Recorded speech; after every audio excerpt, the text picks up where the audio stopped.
The word Blitzkrieg is usually associated with massive tank armies and unstoppable armored columns. But, the Germans never actually used the term operationally. It was a journalist's invention, not a general's doctrine. What the Germans called Bewegungskrieg, maneuver warfare, was actually older than the tank itself. The overlooked fact. In the Polish campaign of 1939, the German army still moved mostly by horse. 75% of their divisions had no motor vehicles at all. Blitzkrieg was not a machine. It was a method of command, one that gave junior officers more decision-making power than any army in history.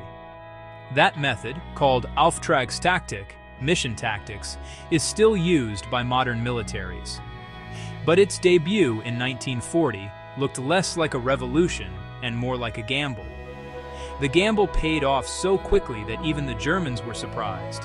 And that surprise nearly cost them the war in 1940 anyway. The architect of what became known as Blitzkrieg was not Hitler. It was a tank theorist named Heinz Guderian, who had been arguing since the 1920s that radios changed everything. Previous tanks had been infantry support vehicles, slow, blind, and unable to coordinate beyond visual range. Guderian wanted tanks that could talk to each other. Every German tank in 1940 had a radio. Most French tanks had none. That single difference explains more of the French defeat than any tactical brilliance. A French tank commander had to stop, dismount, and walk to another tank to give an order. A German commander spoke into a microphone while moving at 20 miles per hour. The first overlooked decision was that the Germans integrated air support directly into ground operations, using forward air controllers riding in tanks. When a German column hit resistance, they called the Luftwaffe directly. The response time averaged about 20 minutes. The French had no equivalent system. The psychological effect of dive bombing was real, but honestly, the operational effect was simpler. The Germans could generate firepower on demand, without moving their own artillery.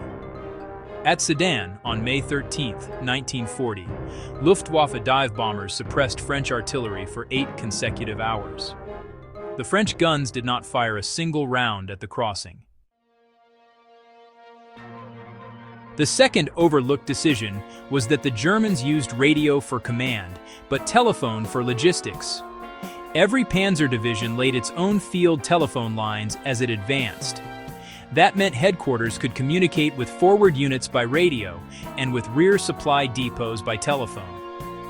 The French did the opposite. Their radio discipline was poor. The irony is that French intelligence could hear German radio traffic. They just couldn't stop the German army from moving faster than their own reporting chain. The third overlooked decision.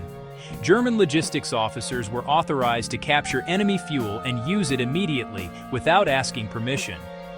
That sounds simple, but it was revolutionary. Most armies in 1940 destroyed captured supplies to deny them to the enemy. The Germans consumed them to keep moving.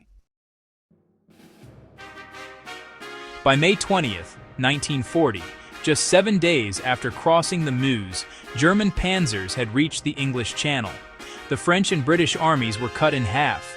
The British retreated to Dunkirk. The French government collapsed. The German army had done in 6 weeks what the Kaiser's army could not do in 4 years. But here's the part most Blitzkrieg histories skip. The German high command almost stopped the advance twice because they were afraid of their own success. On May 17th, General von Kleist ordered Guderian to halt. Guderian resigned in protest. Then he ignored the order and kept advancing. On May 24th, Hitler himself ordered the panzers to stop outside Dunkirk. That halt gave the British 3 days to evacuate over 300,000 men. The halt order is still debated, but the pattern is clear. Blitzkrieg worked best when senior commanders stayed out of the way. The mythology of Blitzkrieg hides a messier reality. German logistics were held together by captured trucks, French gasoline, and Czech ammunition. The system worked in 1940 because distances were short. In the Soviet Union, those same tactics would fail against an enemy willing to trade space for time. The lasting contribution of German maneuver warfare is not the tank. It's the idea that junior officers on the ground make better decisions than generals 50 miles behind the lines.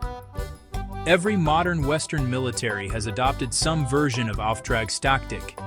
You give smart people a clear goal and let them figure out the how. But the Germans themselves forgot the lesson.